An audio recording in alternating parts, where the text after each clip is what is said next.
76-year-old woman drags Hell's Angel through snow. What happened next shocked everyone. Two shapes lay frozen on a back road. Leather, blood, silence. A 76-year-old woman stood alone in the snow, knowing one choice would haunt her forever. This is a story about strangers, loss, and the quiet courage that shows up when no one is watching. The road had no name, just a curve everyone avoided once winter set in. Snow crusted over the asphalt like a lie, solid on top, deadly underneath. Margaret Maggie Harlan saw them before she understood them. Two bodies, one not moving, the other trying to crawl, leaving a thin red line that disappeared under fresh snow. She stopped. The engine ticked as it cooled. The smart thing was to keep driving. That's what the town would say later. She could already hear it. Why would you get involved? At your age, with men like that? Leather jackets were stiff with ice. Patches were cracked and dark. Hell's Angels. The name alone carried stories people told instead of learning names. Maggie stepped out anyway. The cold bit her face. She knelt and pressed two fingers to the bigger man's neck. Nothing. She leaned closer, felt a whisper of breath, barely there. The other man's jeans were torn open. Bones showed white and wrong. He didn't scream, he didn't ask for help, he just kept moving. Maggie stood and looked up at the sky. Gray, empty, no houses close, no signal on her phone. She was alone. She thought of her husband's hands, how they shook near the end, how he hated needing help. She thought of the day she'd found her son on a road like this one. Too late, always too late. She went back to her truck and tore a sheet of rusted metal from a collapsed fence. It screamed as she dragged it back. She hooked her hands into the big man's collar and pulled him onto it. 250 pounds of dead weight. The snow grabbed her boots and tried to pull her down with him. Her shoulder burned, her lungs burned. She dragged anyway, 400 yards to the cottage, 400 yards of frozen truth. The town would never forgive her for what she was about to do. Maggie pulled again. She did it anyway. The second man followed, not fast, not loud. He crawled with his jaw set and his eyes forward, like pain was something he'd already made room for. Maggie didn't turn around at first. She focused on the rhythm, pull, step, breathe, pull, step, breathe. Snow packed into her boots, her gloves soaked through. "What's your name?" she barked without looking. There was a pause. Wind moved through the trees. "Marcus," he said. His voice was calm, almost gentle. "They call me poet." She huffed a short laugh. "A poet, huh? Earn it." He did. He didn't cry out when his leg caught on a drift. He didn't ask her to stop when he slipped and had to drag himself up again. When she finally turned, she really looked at him. Mid-30s, sharp eyes dulled by pain, something broken behind them that had nothing to do with his leg. "What happened?" she asked. "My daughter," he said. 2 words, nothing else. "How old?" 16. He swallowed. "Drunk driver, 4 years ago." Maggie nodded once and turned back to the sheet. "My son was 34, she said. "Motorcycle, 6 years back. I found him on a road just like this." Silence stretched, the kind that doesn't need fixing. The wind carried their breath away. Poet crawled. Maggie pulled. Grief walked beside them, quiet and heavy. Halfway there, the big man groaned. His body shifted on the metal. Maggie stopped. She leaned in close, ready. His eyes opened wild, confused. His hand shot out and closed around her throat. Stars burst behind her eyes. She didn't panic. She'd had worse. A boy in a jungle tent, half his face gone, convinced she was the enemy. She talked him down then. She did it now. "You can kill me," she said calmly. "But then you freeze in 20 minutes and your friend dies beside you. That what you want?" His grip loosened. "Not much. Enough. Who are you?" he rasped. "The woman saving your life," she said. "Now let go." He did. The cottage door crashed open under Maggie's shoulder.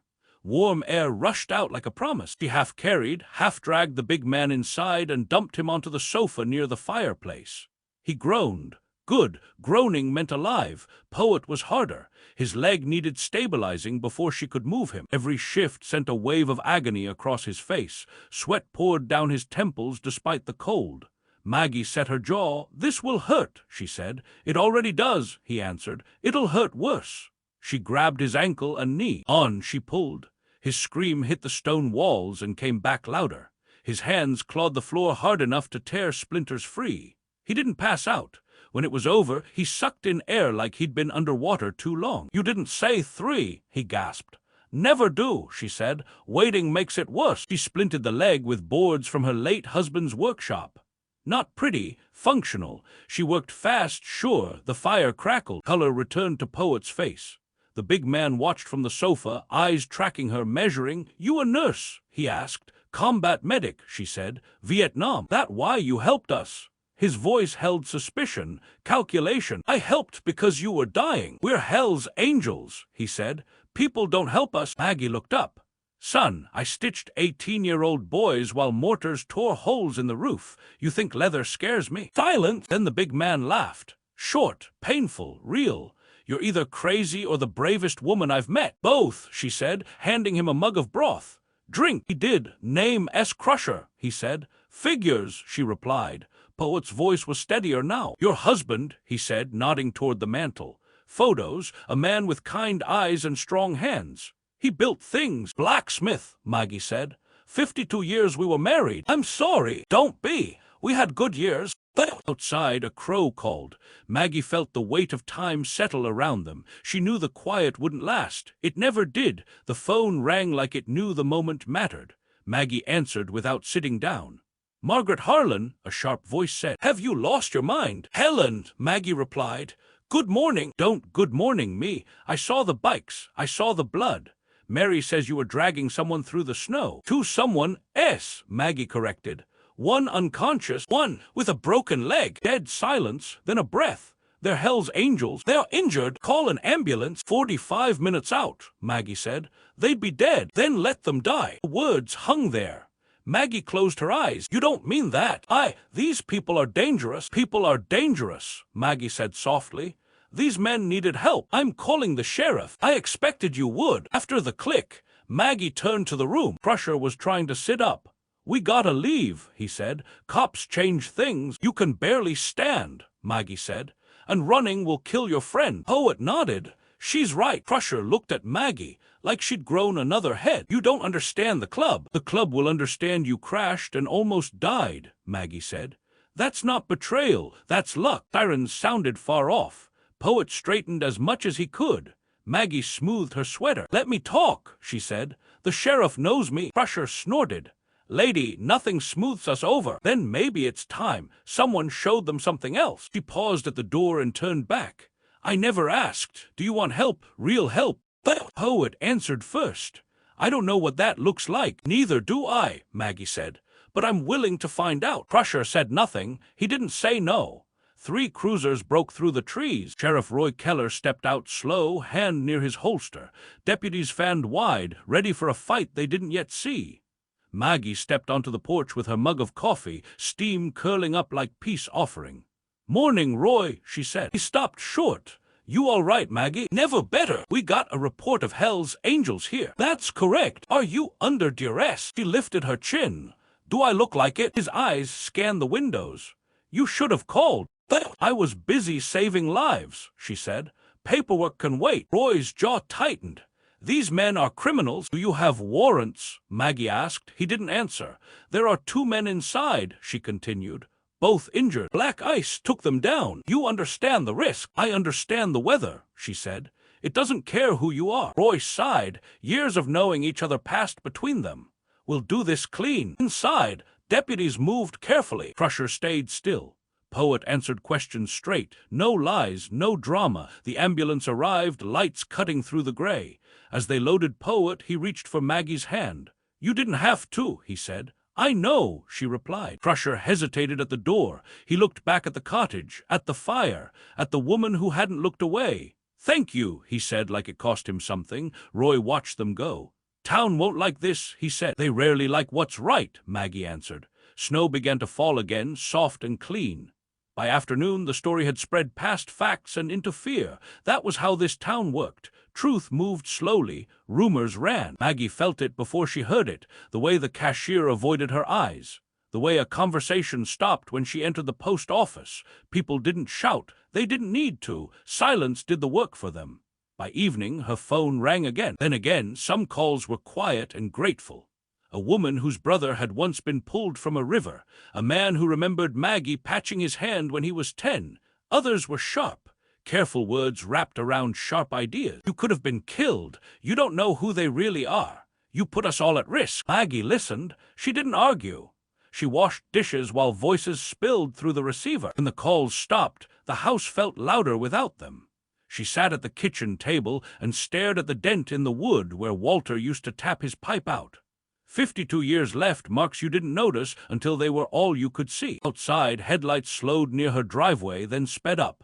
No one stopped. Not yet. She made soup, the kind you make when you don't expect company but still believe in preparation. As it simmered, she rubbed her shoulder. Purple bruises bloomed along her neck in the mirror. Proof of what she'd chosen. Proof she didn't regret. That night she dreamed of the road, the sound of metal dragging, the weight of a body that wasn't hers. She woke before dawn and sat on the edge of the bed, listening to the house breathe. Alone didn't always mean lonely. Sometimes it meant quiet enough to hear yourself think. By morning, the sheriff's cruiser rolled past once. Slow, not hostile. Watchful, Maggie waved from the window. It wasn't returned. She pulled on her boots and stepped outside. Snow had fallen again, soft and clean, covering the blood like it had never been there. Maggie stood for a long moment, then grabbed her shovel. Some things didn't disappear just because people wanted them to. The letter arrived 3 days later. No return address, just her name written carefully like someone had practiced.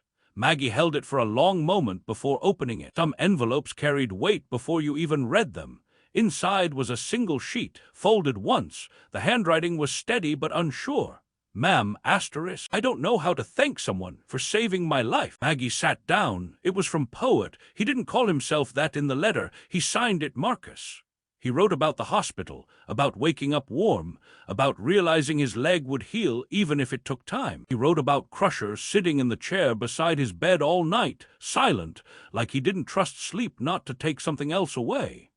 They asked me why you did it, the letter said. I didn't have an answer that made sense to them. Maggie smiled at that. Some things weren't built to make sense. Marcus wrote about his daughter, about how he used to think strength meant surviving pain without help. You showed me it can mean stopping for someone who shouldn't matter to you. At the bottom, one line stood alone.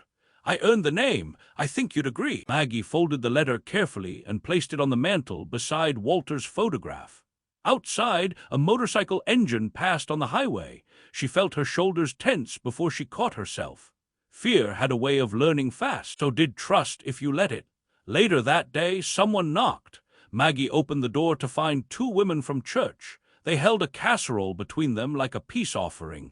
They didn't mention the jackets. They didn't mention the road. They talked about weather, about arthritis, about how quiet the winters felt now. When they left, Maggie watched their car until it disappeared. She didn't know if the town had forgiven her. She wasn't sure it ever would, but something had shifted. A crack, maybe, just enough for light. That evening, she sat by the fire and read the letter again. She thought of all the people who never sent letters, who never said thank you, who never knew someone had chosen them in the cold. She placed another log on the fire. The flames caught. Maggie leaned back and closed her eyes, holding onto the warmth like a promise. It was nearly a month later when the truck pulled into her drive. Maggie recognized it immediately. Same mud on the tires, same hesitation before the engine cut. Crusher stepped out first. He moved slower than before, smaller somehow. The jacket was gone, no patches, just denim and work boots. Marcus followed on crutches, his steps careful but determined. They didn't speak right away. Snow crunched under their feet as they approached the porch. Maggie waited, hands folded in front of her. She didn't invite them in, not yet. We wanted to come in daylight, Marcus said. Felt right. Crusher nodded once. His eyes didn't leave the ground. We brought this.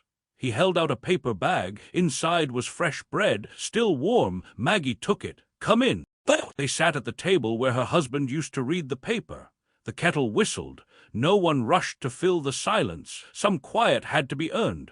We told the club what you did, Marcus said finally. Not everyone liked it. Crusher shifted, but nobody disrespected it. Maggie met his eyes. That matters. Marcus took a breath. I'm leaving, he said. The road, the life. I start teaching again in the fall, night classes. Crusher didn't look surprised. He looked tired. And you? Maggie asked. Crusher's jaw tightened. I don't know how to be anything else yet. That's honest, she said. It's a start. They ate bread and soup. Crusher fixed the loose hinge on her back door without being asked. Marcus helped stack wood with one good leg. When it was time to go, Crusher hesitated at the threshold. No one ever pulled me toward something better before, he said quietly. just away from trouble. Maggie rested a hand on his arm. Sometimes it's the same direction. They left before dark.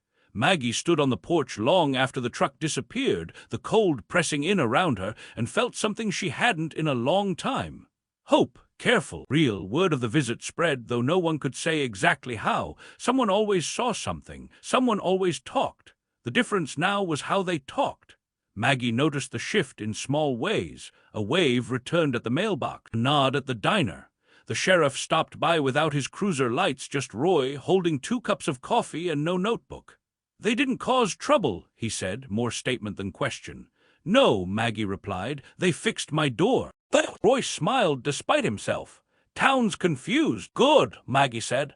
"Confusion means thinking." Roy looked out at the road. "You ever scared?" "Every day," she answered. "I just don't let it decide for me."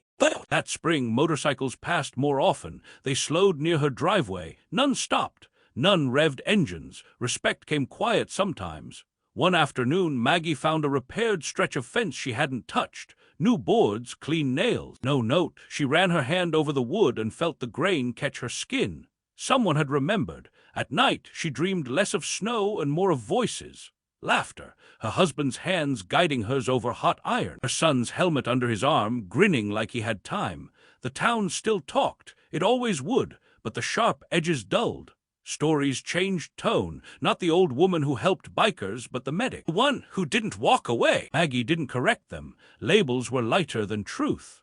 On the last cold night before spring broke through, Maggie stood at the edge of the road and watched the thaw begin. Ice cracked, water ran, the danger wasn't gone, just changed. She turned back toward the house, warm light spilling from the windows, and felt certain of one thing. Whatever came next, she wouldn't face it alone. The road never straightened. Maggie liked that about it. Curves reminded people to slow down, to pay attention. She walked it most mornings now, a thermos in one hand, her cane tapping the frozen ground. On one such morning, she found fresh skid marks. No crash, just a close call.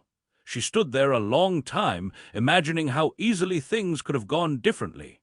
How close she'd been to walking past 2 bodies and choosing peace over purpose. She placed a reflector stake into the snow where black ice always formed. Then another, then another.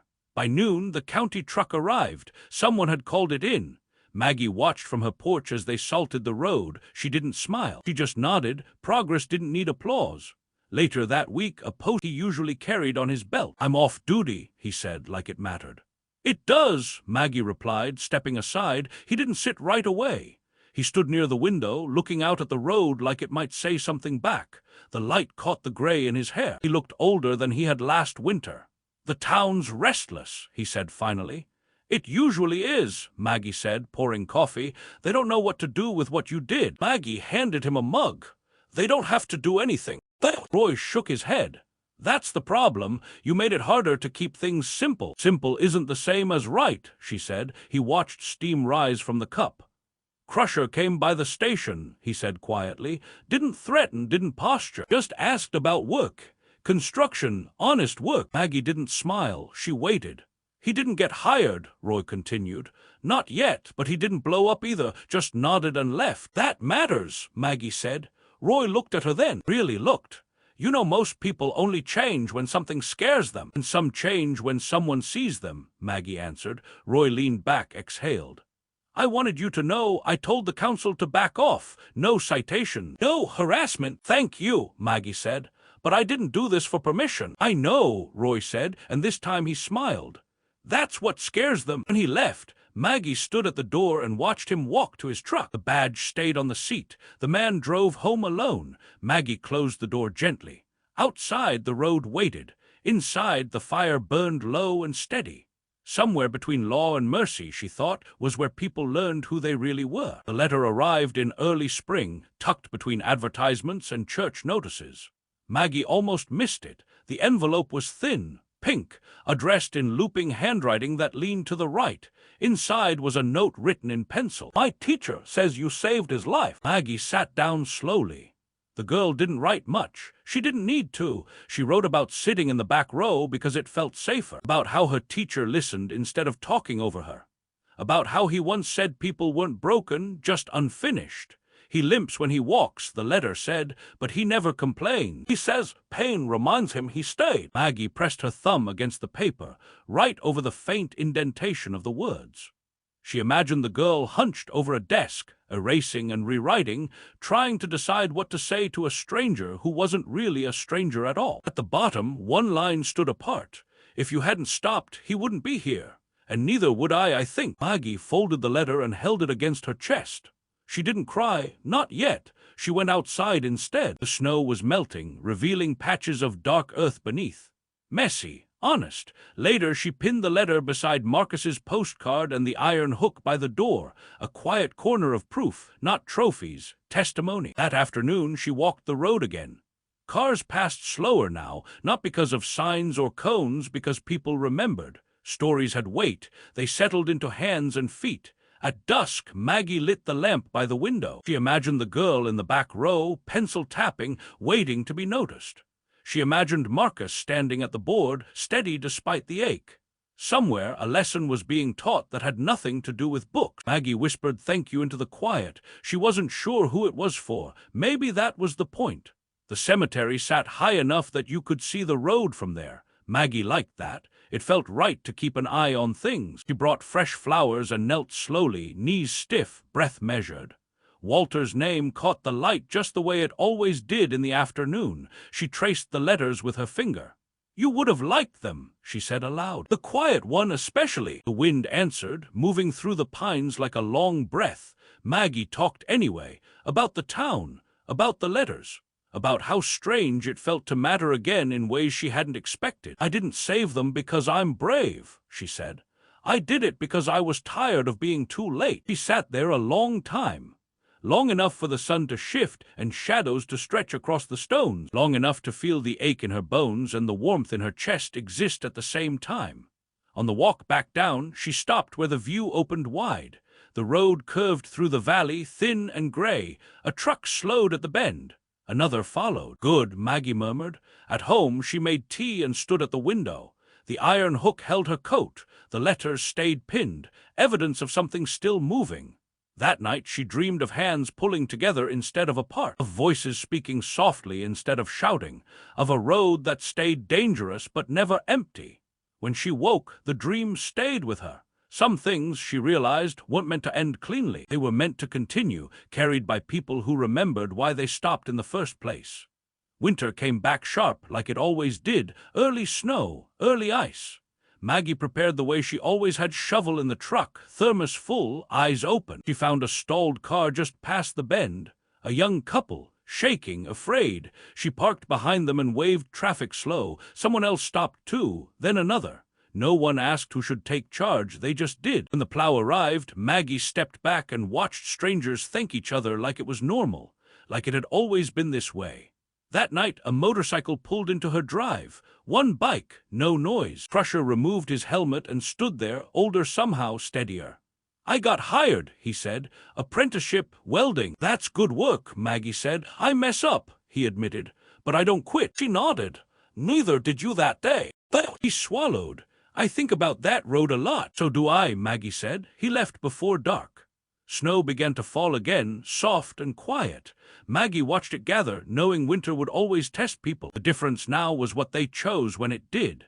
Years later, people would still tell the story wrong. They'd say it was about bikers, or bravery, or a stubborn old woman who didn't know when to stay out of things. They'd miss the truth. The truth was simpler. A woman saw suffering and refused to pretend it wasn't hers to notice. Everything else grew from that. The road kept its curve. Snow kept falling. People kept making choices. Some drove past, some stopped. Maggie grew slower but not smaller. The house stayed warm. The hook by the door stayed full. Letters faded but never left. On quiet mornings, she stood at the window and watched the bend, not waiting for trouble, just ready. Because courage wasn't loud. It didn't wear patches or carry badges. Sometimes it wore old boots and sore shoulders and did the next right thing anyway. And sometimes that was enough to change everything. Some stories remind us that the smallest choices carry the greatest weight. If this story moved you, share it with someone.